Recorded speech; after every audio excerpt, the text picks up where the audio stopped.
Көпшілік жаңғақтардың депрессияға қарсы өнімдер қатарына кіретінін біле бермейді.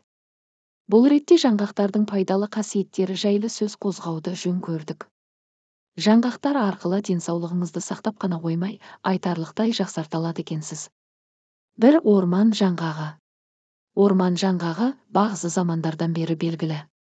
Ертеректе адамдар орман жаңғағынан бойтұмар жасаған. Ол табиғат апаттар мен бәле-жаладан қорғайды деп сенген. Бұл жаңғақтың құрамында көп мөлшерде А және Е дәрумендері бар. Ми қызметін жақсартады. Жаңғақты шикі күйінде пайдаланған дұрыс. 2. Кешью. Үнді және азиялық тағамдар рецептінде кешью жаңғағы жиі кездеседі. Оларды бірінші және екінші ас, жеңіл тамақ, тұздық және түрлі тәттілер әзірлеуде қолданады. Кешью жаңғағы иммунитетті күшейтіп, жүрек қызметін жақсартатын әсерге ие. Ол тіпті тіс ауруын басады. Ал күнделікті 20 жаңғақ жесеңіз, ағзаңызды темірдің тәуліктік мөлшерімен қамтамасыз етесіз. Пайдаланар алдында жаңғақты қуырып алған жөн. 3. Пісте. Пісте түрлі минералдар мен дәрумендерге бай болғанымен оны жиі тұтынуға болмайды. Оның ересек адам үшін тәуліктік нормасы 15 жаңғақ.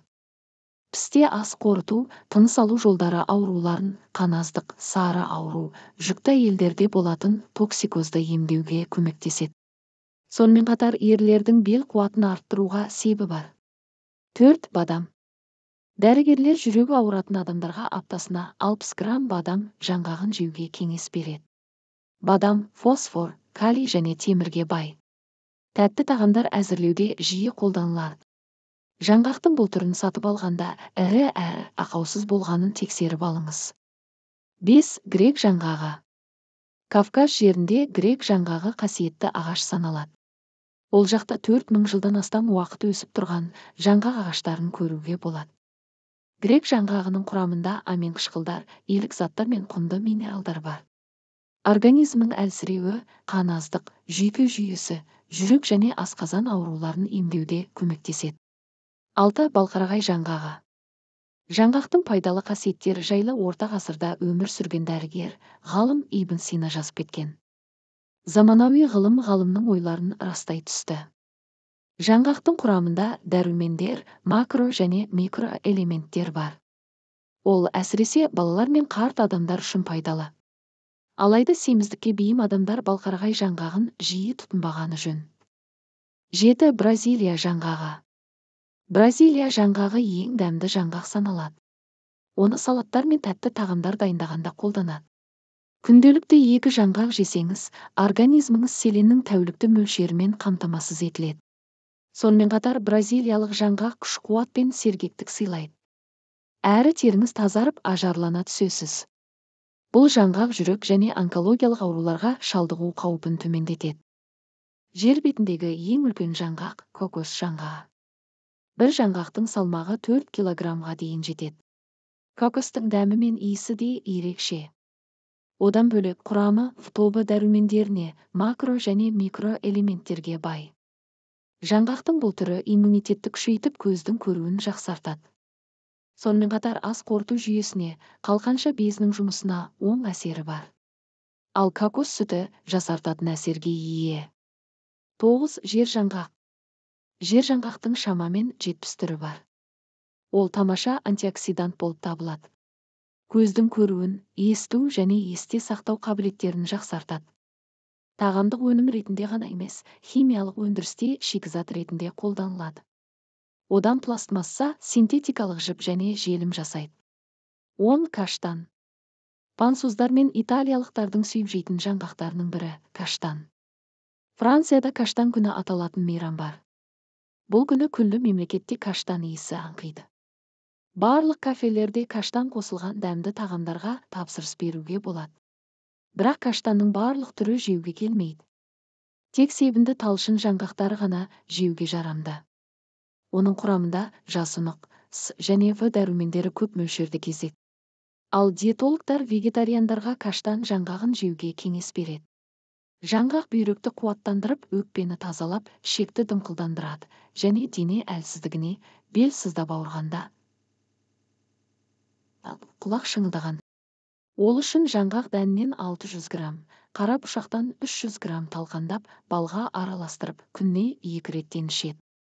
Қазіргідей күн суыта бастаған кезде балалардың тамағы жыбырлап жөтелетіні бар. Осындайда жаңғақтан дәрі жасап жіберсеңіз жақсы. 500 грамм ұнтақталған грек жаңғағының дәні мен 300 грамм бал, 100 грамм алоэ және 4 лимонның шырынын сығу керек. Осыларды жақсылап араластырып, күніне 3 рет тамақтан жарты сағат бұрын балаға шай қасықпен беріп тұрсаңыз жөтелді қуады, бронхиттің бетін қайтарады. Сонымен қоса ағзаны жаулаған суықтан да арылады. Мамандардың айтуынша, жаңғақ дәнінің құрамында 55-77 май, 18-21 белок, 5-6 көмірсутегі, 1 витамині мен провитамині бар. Одан бөлек 1500-1200 микрограмм С витамині болады. Жаңғақтың суықтаудан болатын кеселдерді келмеске қуатыны осы витаминдерінің арқасында. Жаңғақ ми қызметін күшейтетін қасиетке ие. Күнде таңертең аш қарынға 1-2 дана жаңғақ жеп жүрген адам алғыр, зейінді болады деседі. Грек жаңғағының майын қабынуға қарсы, атеросклероз бен жүректің ишемиялық ауруларына, тіпті қатерлі ісікке қарсы қолдануға болады. Ағзаны қалпына келтіруден алдына жан салмайтын болмайды, көптеген операциялар мен дерттерден кейін қолданса тіпті керемет. Терідегі алуан түрлі жара, күйік тартылып, қабықтанбай жүрген үлкен жаралар мен терінің жарылуы кезінде де жаңғақты езіп, майын жағуға болады. Ал ұнтақталған дәнін балмен теңдей мөлшерде араластырып, күніне 3-4 рет 25-30 граммнан жеп жүрсе, балалардың иммунитеті. Ол жүкті әйелдерге, қаны аз адамдарға да өте пайдалы. Бұл қоспаны гипертония, анемия, атеросклероз, бауыр, бүйрек, асқазан, жүрек қан тамырлары ауруларына, сондай-ақ еңбек пен ақыл-ой қабілетін аруға да қолдануға. Негізі жаңғақтың өзі ғана емес, жапырағы, жас тамыры, тіпті дән арасын бөліп тұрған жұқа қабырғасы да денсаулықты түзеуде таптырмас тұнба бола алады. Дегенмен осының бәрі де балмен араластырып жегенге жетпейді. Мысалы, кептіріліп ұнтақталған жаңғақ дәнінің бір қасығын жарты литр суға салып, 1-2 минут қайнатып, бір тәулік тұндырып, күніне 30 граммнан 3 рет үзіліссіз 2-3 ай ішіп жүрген адам қант диабетінен айығатын көрінеді. Соңғы зерттеулер күніне жаңғақтың бір порциясын пайдалану жүрек ауруларына шалдығу қаупін едәуір қысқартатынын көрсетіп отыр. Сондай-ақ жаңғақтар онкологиялық аурулардың алдын алуда да оң пайдасы бар. Зерттеушілердің пайымдауынша, жаңғақтың құрамындағы пайдалы заттар организмді холестериннен арылтуға септеседі, яғни түрлі дерттердің пайда болу қаупін бәсеңдетеді. Сарапшылар жаңғақтарды көбірек пайдалануға кеңес береді. Грек жаңғағы көп жылдық жемісті өсімдік. Орта Азия мен Кавказда өседі. Сәуір айының ортасында гүлдеп, жемісі қыркүйекте піседі. Халық медицинасында оның тамырын, дәнін, қабығын, жапырағын көптеген ауруға ем етіп ертеден пайдаланып келеді.